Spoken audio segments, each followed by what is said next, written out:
तो समाचार आ जाएगा। ये नहीं, आपके लिए ही, आप सब चिंता मत करो।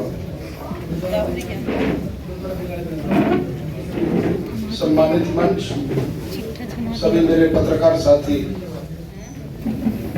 अभी मंच का संचालन के लिए भाई बोल रहे थे कि बहुत ही कर्मठ विधायक, दिन रात काम करने वाले,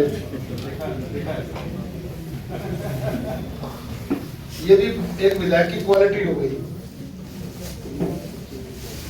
ये भी एक क्वालिटी में गिना जाने लगा कि अगर वो समय रहते काम कर रहा है तो ये भी क्वालिटी है। ये तारीफ बताने जाने का विषय नहीं है।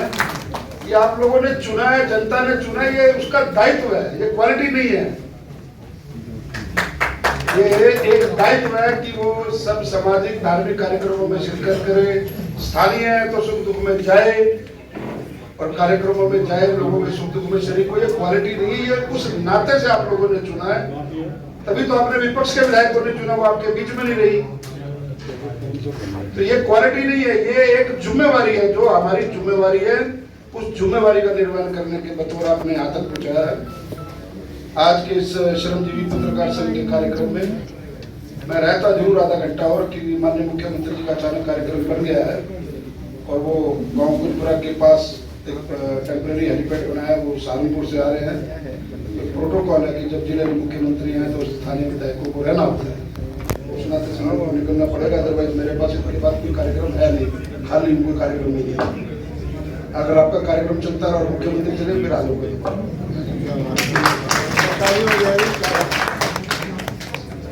आदरणीय प्रदेश अध्यक्ष जी ने भी आना था इस कार्यक्रम में, उनका भी टेलीफोन है, वो भी माननीय मुख्यमंत्री जी के साथ है सहारनपुर के कार्यक्रम में। आप सब लोग, लोकतंत्र का चौथा स्तंभ आपको कहा जाता है और लोकतंत्र के चौथे स्तंभ को जो जनमानस की समस्याएं हैं वो आप लगातार उठाते रहते हैं। और आजकल पत्रकारों के बारे में भी ये बात की जाती है, जिस प्रकार से आप नेताओं को कहते हैं, हम लोग भी मन से पत्रकारों के बारे में कहते हैं कि बहुत ईमानदार, बहुत ही कर्मठ, अपनी जिम्मेवारियों के प्रति निर्वहन करने वाला पत्रकार है। आपकी भी ये क्वालिटी हो गई है, ये भी आपको आत्मसात करने वाली बात है। रही बात, जैन साहब ने मांग पत्र बड़ा लंबा चौड़ा दे दिया है। हमेशा से जैन साहब को पता, सभी मेरे पत्रकार साथी, मेरी बहनें सब बैठी हुई है यहाँ, इसी समाज के साथ जिम्मेवारियां लेते हुए यहाँ तक पहुंचा। आपकी बिरादरी से ही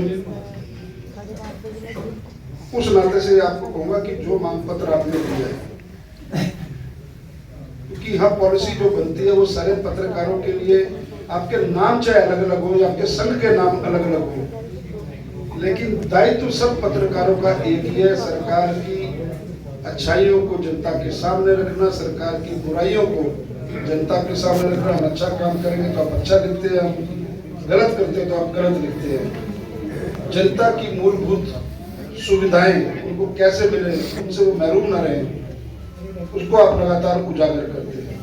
काम सब पत्रकारों का एक ही है, कोई पत्रकार बड़ा और छोटा नहीं होता, किसी का प्लेटफॉर्म बड़ा होता है, किसी का छोटा होता है, कोई माँ के पेट से सीख के नहीं आता, छोटे से ही बड़ा बनता है। और आपके बीच में से लोग निकल करके आज जो बड़े पत्रकार बने हैं। लेकिन एक मेरा निवेदन है, वो निवेदन कितना मानते हैं आप लोग ये जरूर देखिए, या समझते हैं कि इस पत्रकारिता की होड़ के अंदर,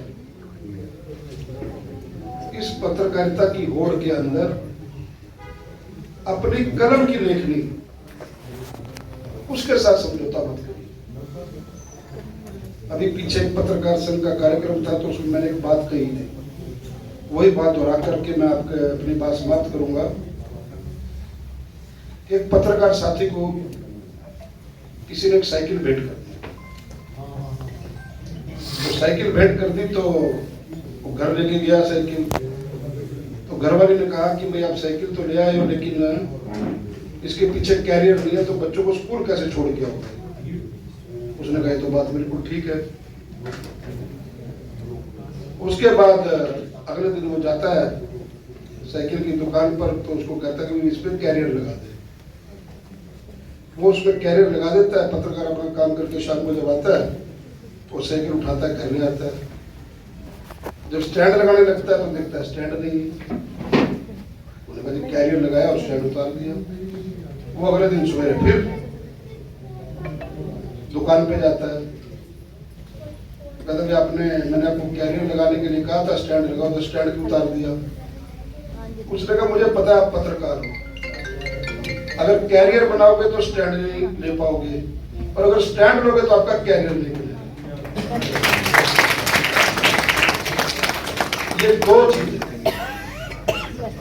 अब आपने कैरियर बनाना है कि स्टैंड लेना, ही मैं आपके ऊपर छोड़ता हूँ। ईमानदारी के साथ अच्छा काम करने वाले नेता को, अच्छा काम करने वाले व्यक्ति को आप प्रोत्साहित करें। आपकी कलम में बहुत ताकत है। जनता की आवाज आप उठाइए, जनता को समर्पित रहे।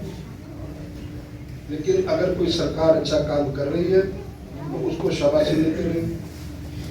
अगर कोई सरकार या नीतियां गलत है, होती भी है, इसमें कोई दो राय नहीं, आपके सामने कहूं, इंसान है जो काम करेगा वो गलती करेगा, तो उसका आप उसको क्रिटिसाइज भी करें, उसके बारे में लिखें। इतनी बात कहते हुए सम्मानित मंच को, हमारे बीच में हमारी पूर्व में मेयर रही हमारी अरुणाचल की प्रथम महिला रेणुबाला गुप्ता जी मौजूद हैं। हमारे पुराने साथी पत्रकार से यहाँ तक पहुंचे श्री सुभाष जी, श्रमजीवी पत्रकार संघ की अध्यक्षा महोदय, जितने भी इस संघ से जुड़े पदाधिकारी हैं, सिर्फ संदेश आपको ये है कि अपने में भी एकता बनाए रखिए। बहुत सा विरोधाभास जिले में चुनावों के दौरान भी देखने को मिलता है, समाज में भी देखने को मिलता है। आप आपस में एक दूसरे से लड़े हुए होते हैं, वो काम हमारा है, वो आपका नहीं है। नेता लोग तो लड़ते हुए अच्छे लगते हैं, पत्रकार इकट्ठे रहे वो ज्यादा अच्छा है। इस नाते से मैं आज आपको मंच के माध्यम से ये बात कहूंगा कि जब आप इकट्ठे, जब आपका समूह इकट्ठा है, आपका एम एक है, पॉलिसी जो सरकार ने बनानी है वो सबके लिए सामूहिक बनानी है, अलग अलग गुट के लिए नहीं बनानी है। और जो जितनी अच्छी पॉलिसी पत्रकारों के लिए हरियाणा की सरकार ने आदरणीय मनोहर लाल जी के नेतृत्व में पूर्व में रहे मुख्यमंत्री और वर्तमान में आदरणीय नायक जी, जिस प्रकार की पॉलिसियां और जितना फ्री हैंड इस सरकार में है, नहीं तो आप लोगों ने पूर्व की सरकारों का भी देखा हुआ है। कोई पत्रकार मूड के हिसाब से अगर मुख्यमंत्री को मिलने जाता था लिखने के लिए और कुछ गलत लिखता था, उसको शाम को टांग दिया जाता था, उसके केस दर्ज कर दिए जाते थे। हमारी सरकार ऐसी नहीं है। अब लिखिए, खूब लिखिए, सबके लिए लिखिए, लेकिन अच्छा कर रहे हैं तो अच्छा लिखिए, कुछ गलत कर रहे हैं तो गलत लिखिए। इतनी ही बात आपके बीच में कहनी थी। और जो कुछ आर्थिक सहयोग मेरे साथी मेरी जिम्मेवारी लगाएंगे, उसके लिए आपको मैं बिल्कुल मंच के माध्यम से कहता हूं कि वो आपको पहुंचा दिया जाएगा। इतनी बात आपके बीच से कहकर के आज्ञा दूंगा। मेरे लायक कभी कोई सेवा हो, मेरे लायक कभी कोई हर सुख दुख में आपके बीच में काम आने वाला व्यक्ति हूँ। आधी रात को भी आप याद कर सकते हैं। आधे से ज्यादा क्या 90% पत्रकार साथी जो यहाँ बैठे हैं सब मेरे स्वभाव को भी जानते हैं, मुझे भी जानते हैं। आपके लिए मेरे दरवाजे सदैव खुले हैं, आधी रात को भी खुले हैं। इन्हीं शब्दों के साथ मंच को भी अपनी भावनाएं समर्पित करते हुए और सभी मेरे पत्रकार साथी जो मेरे सामने बैठे हैं उनको भी हाथ जोड़ के नमस्कार करते हुए आपसे विदा लेना चाहूँगा। बहुत बहुत धन्यवाद। जय हिंद।